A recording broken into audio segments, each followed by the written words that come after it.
Look at this nice 120 piece of incense sticks. And this is by Hem Company in Good Fortune.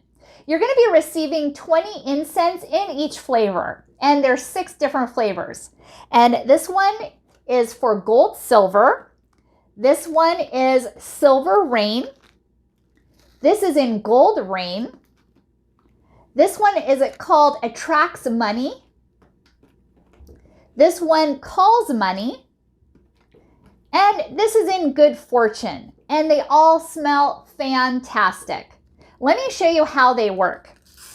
What I like to do is light up the incense stick, and then once it's lit, blow it out.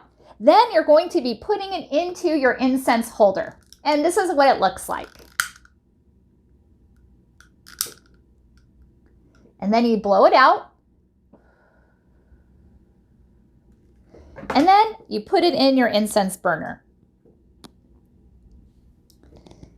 And wow, it smells so good.